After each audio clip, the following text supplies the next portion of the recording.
Hello, I am SB Rawz. I'm a coach and a messy whole human. And this is Anela Seliskar joining me for another all up in it conversation. 35-ish minutes of reporting from the complicated and exhilarating midst of learning. Anela, I'm so excited to be recording this with you, friend. Hi, I'm really excited to be with you too. Thanks for having me. Yay. Mm. Um, I always start with a really, really big question, which is how do you understand yourself or describe yourself as a human these days? Mm. Yeah, yeah, I've been chewing on that question for a long time since you first asked it or said that it was coming. Um, what comes to me is I feel like I'm like humaning in progress,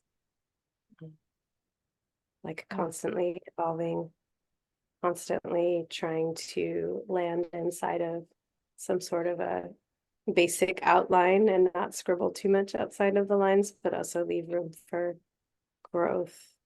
Um, Trying to understand uh, if you move a vase this way and you look at it, you move a vase that way and you look at it, can it take enough of a congruent form that it looks like the same vase from multiple different perspectives? And trying to make life a little bit like that. Oh, wow. Oh, yeah, that makes me think of the holographic universe and how um, we're all different refractions of this great Mm. big like web of interconnection that we live in. Is that something that you think about living in a web of interconnection and whatever the language?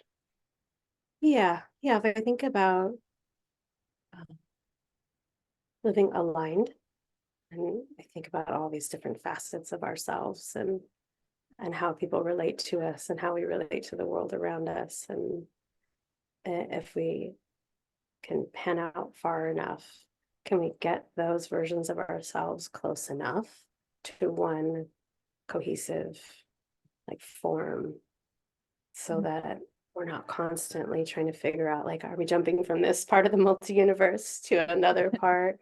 Or like, oh, I forgot my tool set that I needed over here in this other version of myself. It just seems a lot more efficient to be able to live in a world where we're all like one. Mhm.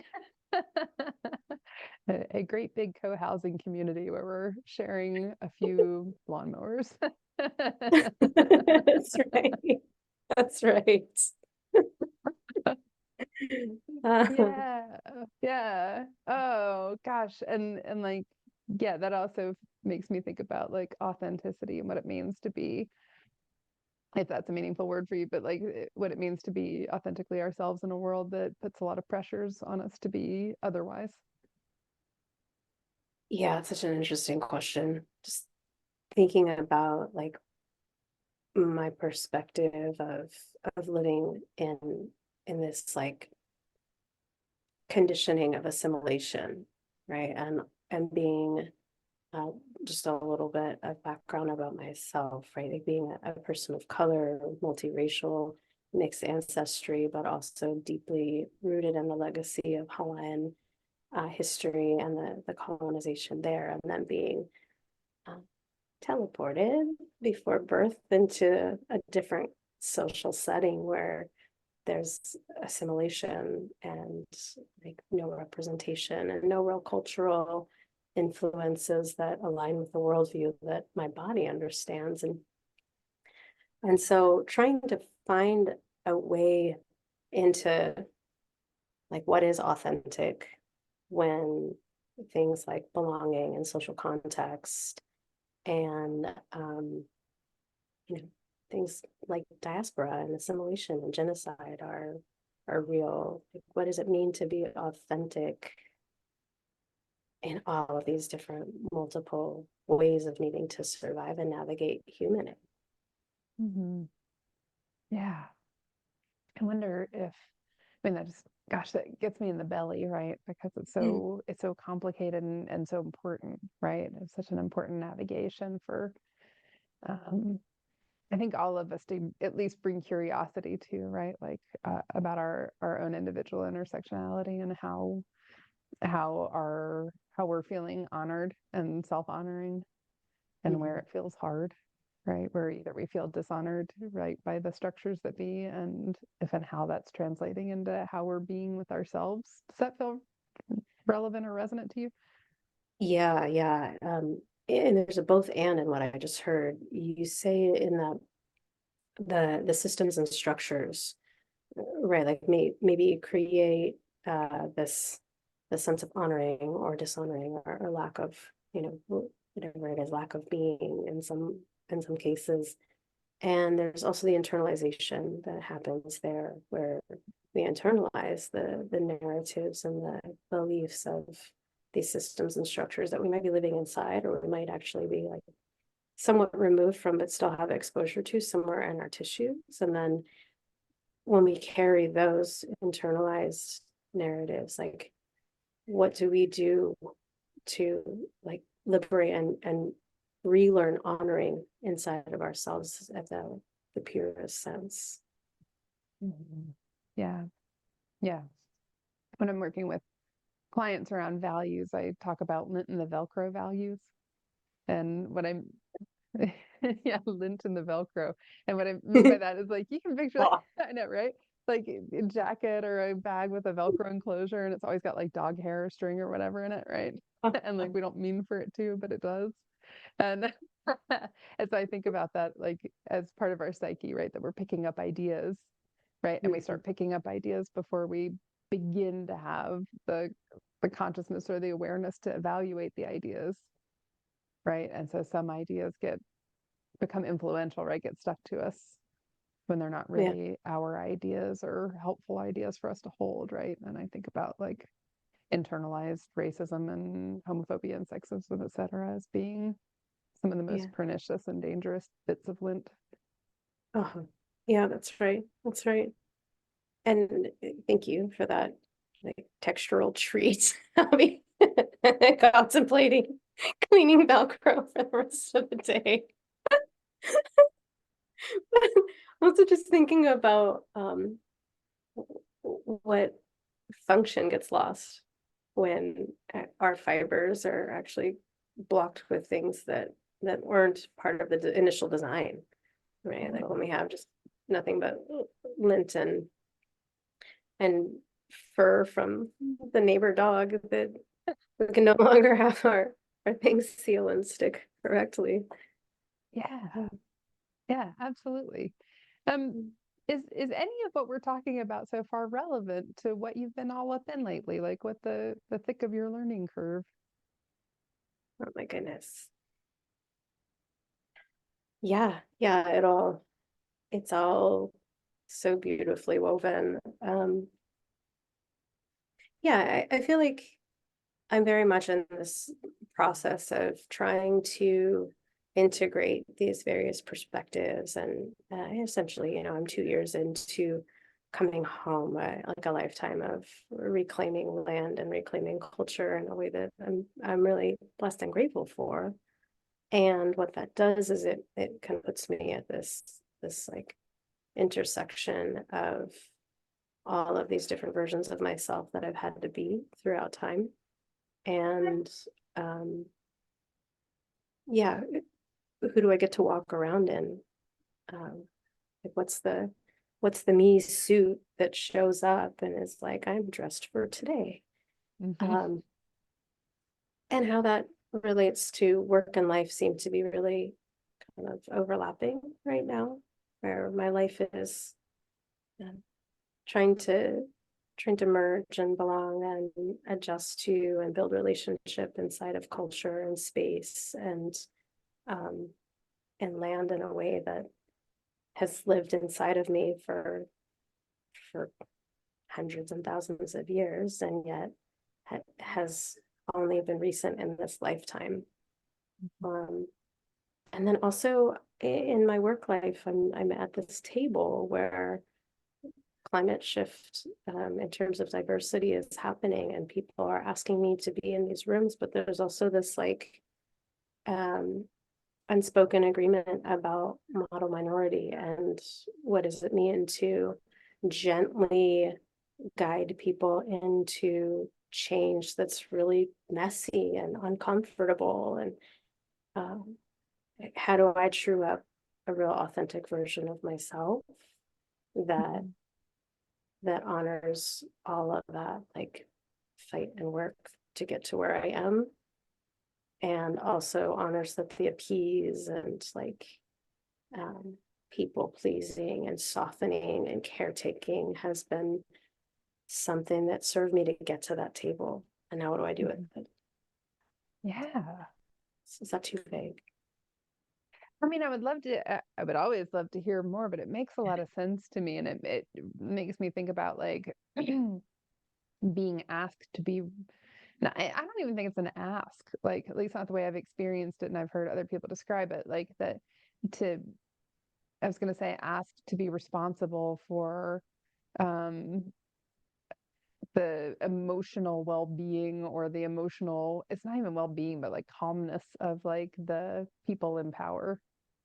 Mm-hmm. Right, Mm-hmm. rather than, which is sort of a self-infantilizing, right? It's like the white folks saying like I'm not strong enough or mature enough or whatever the words are, right? To like handle this change happening, and I need you to be gentle with me, which just, yeah, what is that?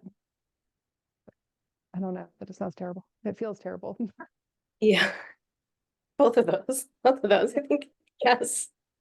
And it feels true.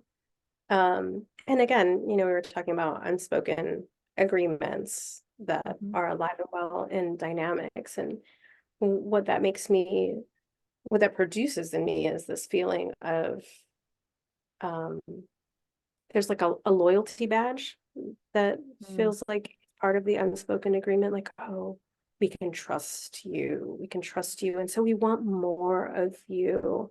And then what more evokes in me is more truth, right? Mhm. Like more assessment, more real in a relationship. And then when that starts happening, it's like, no, no, what? No, Mhm. that's not the more we wanted. We wanted more exotification. We wanted more of your grounded indigenous wisdom. We wanted Mhm. more of your presence that calms our nervous systems and helps us move through this very egoic place in ourselves. Mhm. And that's not really a recipe for change. And it's a recipe for complacency, which was not what they asked for. Um, so yeah, that's kind of how I feel for those. Like that's what I feel the unspoken agreement is. And then there's like a break in trust, like, oh, I thought you were going to be one of the good ones. Oof. I thought you were going to be one of the ones that was going to help us along here. And now you're just fighting. Now you're just fighting the process. And so maybe you're not as trustworthy as I thought you were. And then that trickles down into all the real life consequences of being a person of color who just fell from the model minority pedestal. Mhm. Now we don't actually want to hear you. Now there's all of the things and the ways that we gaslight people who speak out and make folks in the majority uncomfortable. Yeah. Yeah. Just a couple of hours ago, I was in my usual Wednesday chomp and chat, and one of the conversations we had there, which is always a mystery, like sometimes it's totally ridiculous. We talk about potato chips, but today we talked about um, one of the things we ended up talking about was like the intersection of ethnicity and socioeconomics, right, in the Mm, United States, such that we like often conflate the two, right? Or we see challenges as specifically related to ethnicity that are um, also about socioeconomics. And like what I hear you describing is part of how that perpetuates itself, right? The mhm, alignment of like different socioeconomic statuses, like less opportunity mm, for people of color, right? And that this is a danger. Like I hear a combination of like living your values and living into the world that you want to be a part of creating, and that I too want to be a part of creating, but also like the danger of mhm. being that person in the room. Like there's the invitation that feels like opportunity, but it also brings danger. Is that how it feels? Or am I Yeah, absolutely. Absolutely. Because somewhere else, there's a different room Like there's a different room where then the people who make the wrong steps, and this is all, feels alluded to and grounded in lived experience, but somewhere else there's a different room where the people who are less effective or more difficult, where they go. And Mhm. this here is a room where we're really focused on change and growth, and there's all of this there's a lot of self-importance around that, but the cost of entry to be in that room is a Mhm. forfeiture of something else that the other room um, has to offer or is representing. Yeah. Yeah. Yeah. And so I hear, sort of impossible trade-offs. I mean, trade-offs that, Mhm. we all navigate every day, whether we're consciously aware of it or not, I think. Not everybody, but anybody Mhm. depending on the intersections of identity, right? Changes. Like for me, I get a lot of passes because I'm white skinned, right? And every once in a while I run into that place where it's like some of my other intersections, right? Like being queer or being Jewish or whatever, right? Like create a different dynamic. But far less often, right? Because white skin is it's a pass, right? Mhm. And so I think about the decisions and how to navigate as you're like, I know that you're always growing a business just like I am, right? And that you and I both are growing businesses that are, um, to me, and I think to you as well, like impossible to fully separate from who we are as humans. Does it feel Mhm. that way to you? I mean, certainly reading your website, it's like, it's Yeah, very you as a human. It's really beautiful. yeah, totally. And that was the goal, right? Like Mm. I never wanted to just be a coach and be effective and help people live their best lives. Like I really had a way where I wanted to be able to bring my unique lived experience to bear to support other people who are underrepresented. And so like that was the destination, and also like that's the work. That's where the exhaustion happens a lot. Hmm. Yeah. Yeah. So it's a lot to navigate. And I totally like, I feel like the word exhaustion feels so understandable and so right and so hard. And I wonder how, like, how do you navigate all of these like opportunities slash dangers? Yeah. It's a good question. I mean, I think like it is that question that I've been wrestling with last year and into the beginning of this year. Because so many of my spaces have been almost exclusively white, cisgendered, heteronormative. Um, there's there's been a lot of like concentration of like being underrepresented, having to fight with microaggressions, having to like find ways to keep communicating and keep getting met with the same type of exhausting factors. Um,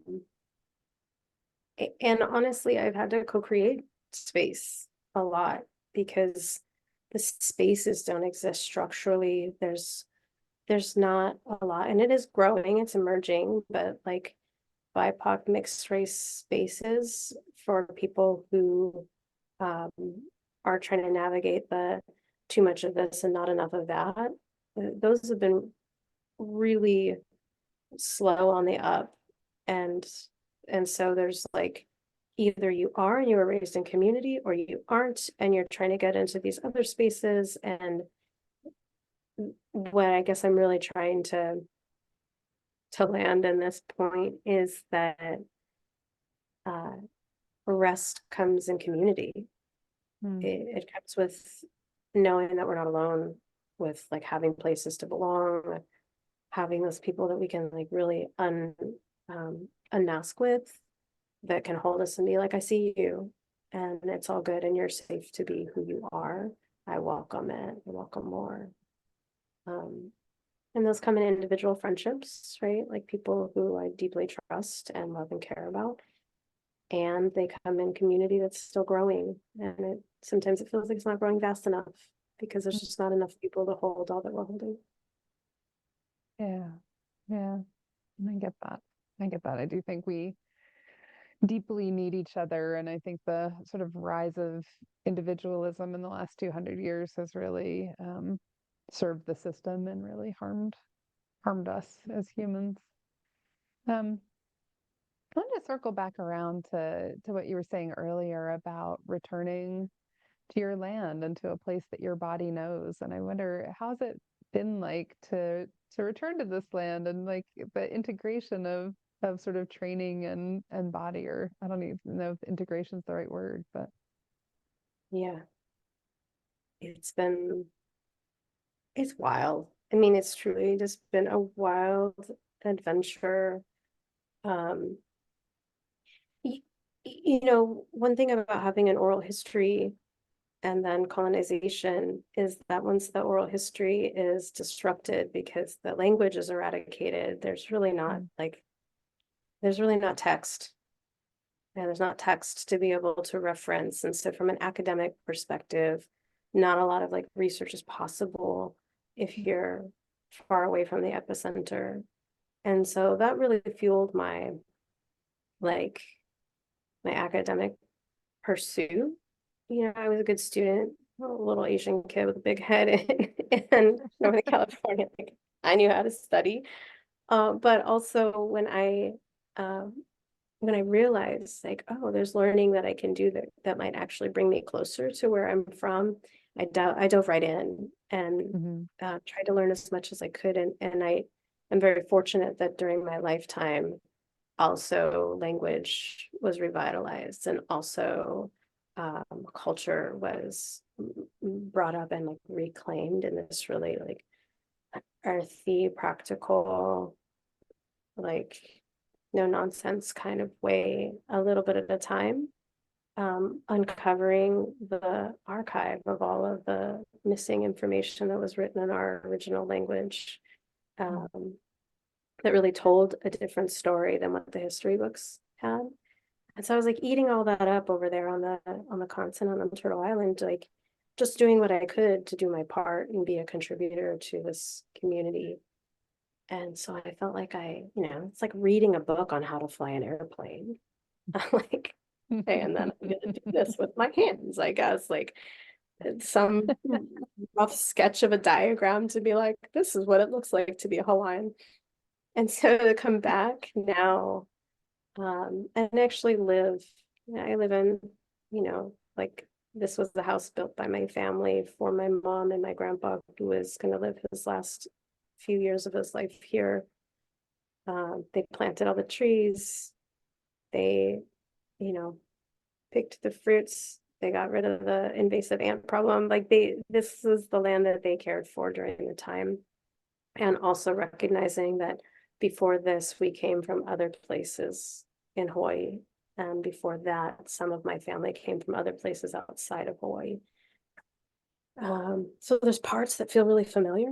Like, oh, I think I should do this. Like, oh, I think I should plant this. Oh, I think this is when we talk to Kapo Mahina, the moon, or like, oh, I think this is where we look to when the sun is going to rise, and these are the chants that we say. And there's like a translation there, but also there's oh, that's what it feels like to actually put my paddle in water.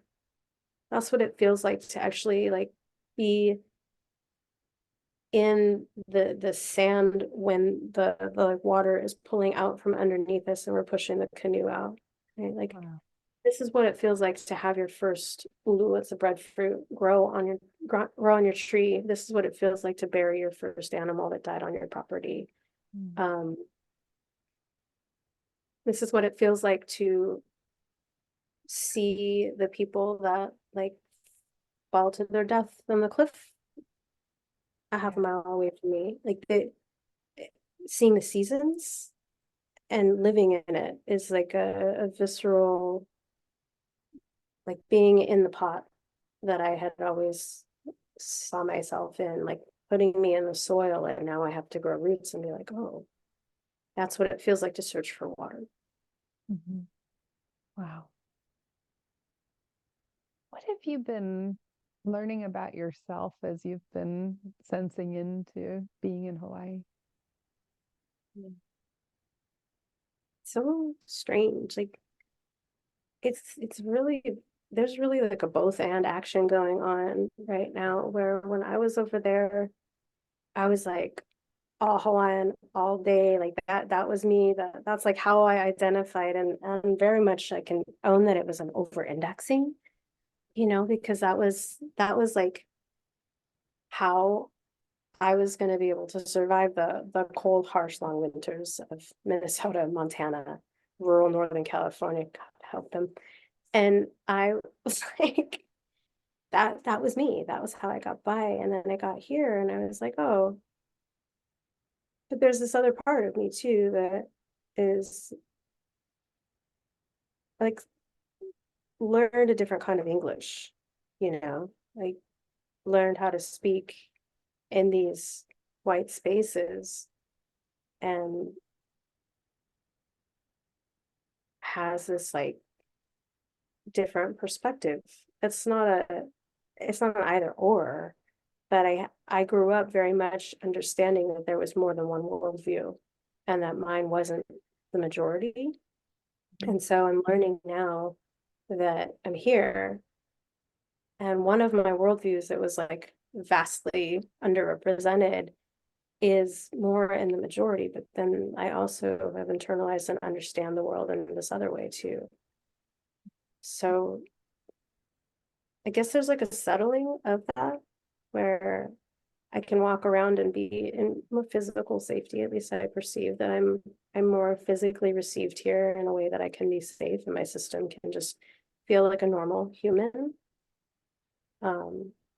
But I'm letting the part of me that has always been afraid, yeah, but if you open your mouth, they're going to know you're not from here either. And so that part of me is trying to unwind and be like, what is it like to just be both and all the things, and not, yeah, just pay your dues and turn the rocks over, and just like be in it with people and see if like actual belonging, no matter what the composite is, no matter what the intersection is, like, is that possible for me? And it still feels like a mystery. Mm-hmm. Yeah, I can appreciate that. I think we have a lot of beliefs. I wanted to use the word mythology, but that felt a little judgy. So I'm gonna say beliefs about like purity, right? And like what a purity of whatever is, right? Like for me, I think about it sometimes in terms of Judaism because that's my native culture, my first culture. Um, and like, but we're all ever evolving, right? And as we've become more global, right? Like just in the way that we live and move and interconnect, right? Like that there's going to be an evolution of what it means to be whatever we're being, right? I've certainly seen that a lot in what it means to be and feel like a queer person too. Yeah. I wonder if that feels resonant. Yeah, it does. And I don't know if you experience it this way too, but it feels like it's so funny. We were talking about like renegotiating agreements. And when is it time, or when do we get permission to renegotiate agreements? And it feels like belonging and reckoning with identity is very much like a constant renegotiation, and it might vary very much from like space to space, or communities might renegotiate over time. Like how do you experience it? Say we're different than that. It reminds me of an article that I read that I'd love to send you actually, and it was this man of Mexican heritage, and he was talking about how he'd had like the most Mexican weekend ever. Like he'd gone to this wedding, and they served like barbacoa or something like that, and there was a mariachi band, and like et cetera, et cetera. He's giving all these examples, and as he gave the examples, he said, but like mariachi didn't sound like this before Polish people immigrated to Mexico and they brought polka, and there was this merger, and then like the barbacoa didn't happen until Iranian people or Lebanese people went to Mexico and brought kebabs, and so he's sort of tracing like the interactions of people traveling through the world and the influences, and then what we come to believe about the influences, because we often lose the history, right? Or at least it isn't as present as like a delicious taco. Hmm. Mm. Yeah.